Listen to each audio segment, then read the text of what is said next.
Hello friends, പുതിയൊരു വീഡിയോയിലേക്ക് എല്ലാവർക്കും സ്വാഗതം. അപ്പോൾ ഇന്നത്തെ നമ്മുടെ വീഡിയോ എന്താണെന്ന് പറഞ്ഞിട്ടുണ്ടെങ്കിൽ, ഒരു 2 മാസം മുമ്പ് നമ്മുടെ കയ്യിലുണ്ടായിരുന്ന മോസ്കോ വയലറ്റിൻ്റെ ബ്രൂഡ് സ്റ്റോക്ക് ഇൻറ്റേർണൽ പാരസൈറ്റ് വന്ന് കംപ്ലീറ്റ് അടിച്ചു പോയി. അപ്പോൾ അതിൽ നമ്മൾ അതിൻ്റെ അകത്ത് നിന്ന് നമ്മൾ പുതിയ ജനറേഷനെ റേസ് ചെയ്ത് കൊണ്ടുവന്നിട്ട് പുതിയ ബ്രൂഡ് സ്റ്റോക്കിനാക്കുന്ന ഒരു വീഡിയോ ആണിത്. അപ്പോൾ 2 മാസം മുമ്പ് എടുത്ത വീഡിയോസ്, അതായത് 2 മാസത്തിനുള്ളിൽ പല പല സമയത്തായിട്ട് എടുത്ത വീഡിയോസാണ് നിങ്ങളിപ്പോൾ കണ്ടുകൊണ്ടിരിക്കുന്നത്.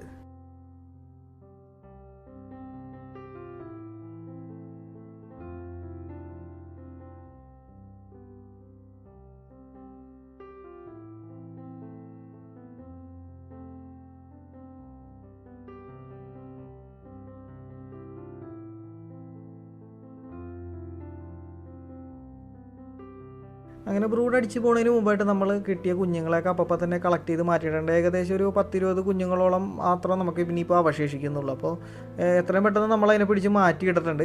ഇനിയിപ്പോൾ നമ്മുടെ കയ്യിൽ മെയിനായിട്ട് ഒരു ഫീമെയിൽ മാത്രം കിടക്കുന്നുള്ളൂ. 4 മെയിലും ഒരു ഫീമെയിലും. അപ്പോൾ അത് ഡെഡ് ആവണതിന് മുമ്പ് തന്നെ നമുക്കൊരു പ്രസവം കൂടി കഴിഞ്ഞ് കിട്ടിയിട്ടുണ്ടെങ്കിൽ ഏകദേശം കുറച്ചും കൂടി കുഞ്ഞുങ്ങളെ നമുക്ക് കിട്ടിക്കഴിഞ്ഞിട്ടുണ്ടെങ്കിൽ നമ്മുടെ കയ്യിലുള്ള ജനറേഷൻ കുറച്ചും കൂടി ഒന്ന് സ്ട്രോങ് ആയി കിട്ടും. അപ്പോൾ നമ്മുടെ അടുത്ത ടാസ്ക് എന്താണെന്ന് വെച്ചിട്ടുണ്ടെങ്കിൽ 3 മെയിലിനെ അതിൻ്റെ അകത്തുനിന്ന് പിടിച്ച് മാറ്റാൻ പോകണം. ഇപ്പോൾ ശരിക്കും പറഞ്ഞിട്ടുണ്ടെങ്കിൽ ഒരു പെയറിൻ്റെ ആവശ്യമുള്ളൂ, അതായത് ഒരു മെയിലും ഒരു ഫീമെയിലിൻ്റെ ആവശ്യമുള്ളൂ.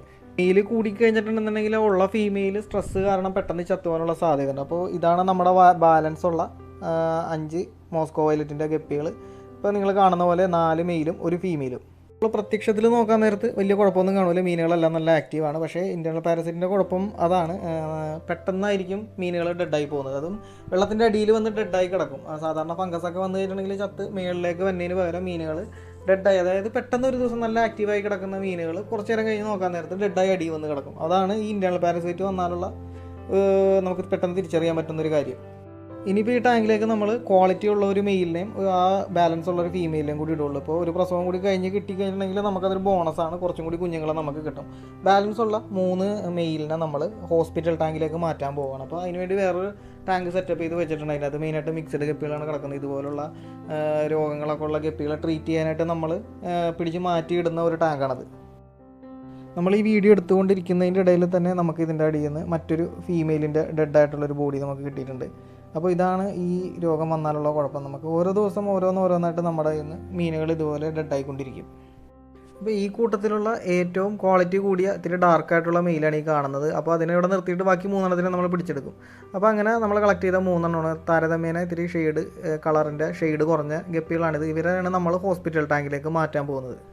ഇതാണ് നമ്മൾ പറഞ്ഞ ഹോസ്പിറ്റൽ ടാങ്ക്. അപ്പോൾ ഇതിൻ്റെ അകത്ത് പല വെറൈറ്റി മീനുകൾ കിടക്കുന്നുണ്ട്. ഇതുപോലെ മറ്റുള്ള രോഗങ്ങൾ വന്ന ഇൻറ്റേർണൽ പാരസൈറ്റ്, ഡ്രോപ്സി, അതുപോലെ തന്നെ ഫംഗസ് വന്ന ഒരുപാട് മീനുകൾ ഇതിൻ്റെ അകത്തിട്ടുണ്ട്. അപ്പോൾ ഇതിൻ്റെ അകത്തുനിന്ന് രോഗം ഭേദമാവുന്ന മീനുകളെ മറ്റൊരു ടാങ്കിലേക്ക് നമ്മൾ മാറ്റി രോഗം പൂർണ്ണമായിട്ടും പോയി എന്ന് ഉറപ്പ് വരുത്തിയതിന് ശേഷം മാത്രമേ നമ്മൾ മെയിൻ ടാങ്കിലേക്ക് മറ്റുള്ള മീനുകളുടെ ഒപ്പം പിടിച്ചിട്ടുള്ളൂ. അങ്ങനെ നമ്മുടെ മെയിൻ മോസ്കോ വയലറ്റ് ഗപ്പികളുടെ ഒപ്പം തന്നെ മറ്റു കുറച്ച് മീനുകളെയും കൂടി പിടിച്ചിട്ടുണ്ട്. ഇതുപോലുള്ള എന്തെങ്കിലും ഡിഫക്റ്റ് വന്ന മീനുകൾ, പിന്നെ വെള്ളം ടാങ്ക് ക്ലീൻ ആക്കുന്നതിൻ്റെ ഇടയിൽ ചാടിപ്പോയ മീനുകൾ, ഇവരെല്ലാം നമ്മൾ കളക്ട് ചെയ്തിട്ടുണ്ട്. അപ്പോൾ ഇതിനെല്ലാം തന്നെ നമ്മൾ ഈ ടാങ്കിലേക്ക് റിലീസ് ചെയ്യാണ്.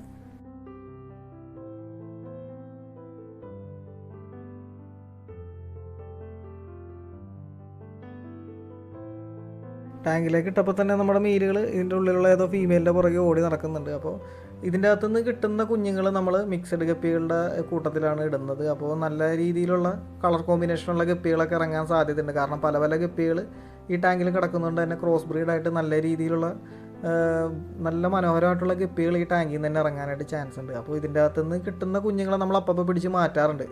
ഈ ടാങ്കിൽ പൊതുവേ ഫീമെയിലുകൾ കുറവാണ്, മെയിലുകളാണ് കൂടുതൽ. അപ്പോൾ അതൊന്ന് ടാലിയാക്കാൻ വേണ്ടി 2-3 ഫീമെയിലുകളെ പിടിച്ചിട്ടുണ്ട്. അപ്പോൾ പ്ലാറ്റിനം റെഡിൻ്റെ ഫീമെയിലിനെയാണ് ഞാൻ ഇതുപോലെ കളക്ട് ചെയ്ത് ഇതിൻ്റെ അകത്തേക്ക് ഇട്ടത്.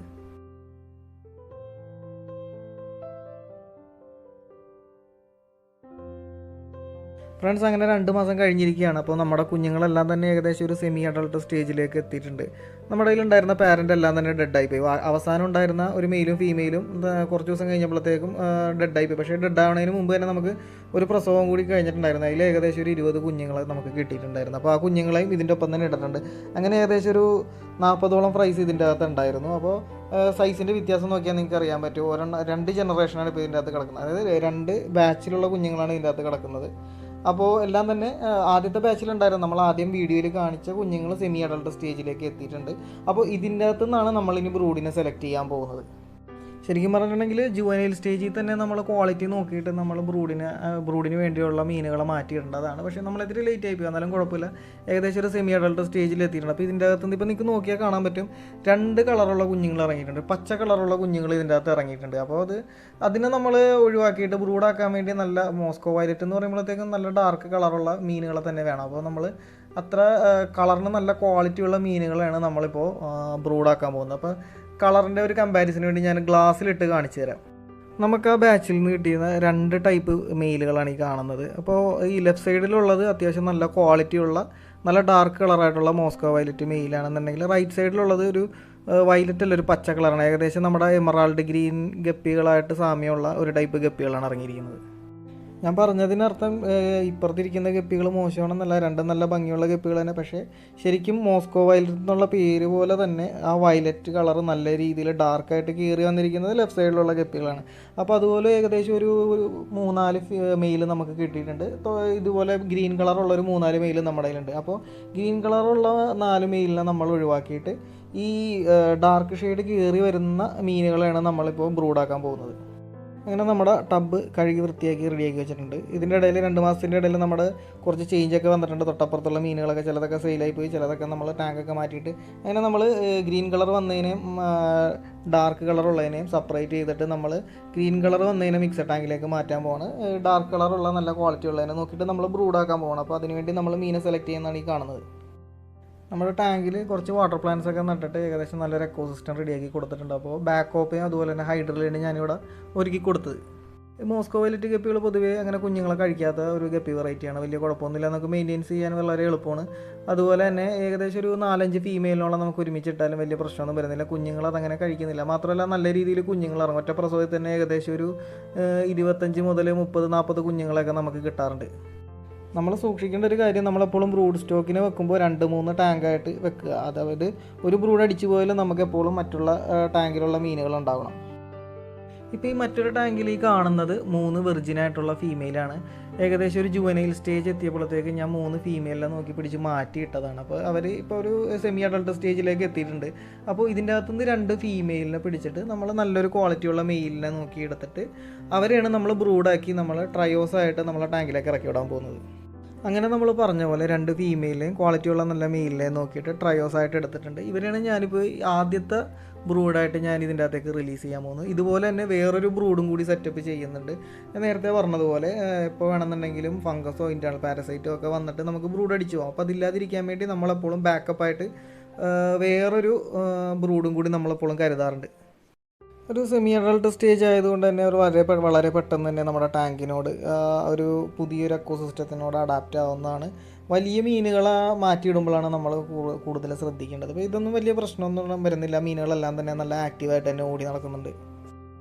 ഇനി നമ്മുടെ രണ്ടാമത്തെ ബ്രൂഡ് സ്റ്റോക്കിന് വേണ്ടി ഞാൻ കുറച്ച് സൈസ് കുറഞ്ഞ ജുവനൈൽ സൈസിലുള്ള ഗപ്പികളാണ് സെലക്ട് ചെയ്യുന്നത്. 3 ഗപ്പികൾ, 2 ഫീമെയിലും 1 മെയിലും.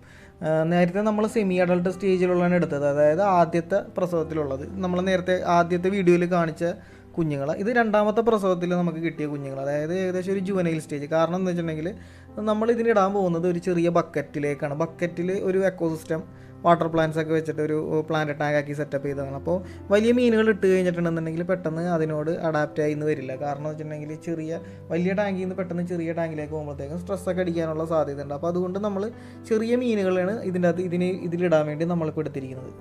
ഇപ്പോൾ ഈ നമ്മൾ നേരത്തെ എടുത്ത ബ്രൂഡ് സ്റ്റോക്കിന് വേണ്ടി എടുത്ത രണ്ടാമത്തെ ബാച്ചിലേക്ക് എടുത്ത മീനിൽ പറഞ്ഞാൽ നടുബെൻഡായിരിക്കുന്ന മീനാണ്. അപ്പോൾ അത് നമ്മളെ മിക്സഡ് ടാങ്കിലേക്ക് മാറ്റാൻ പോവാണ്.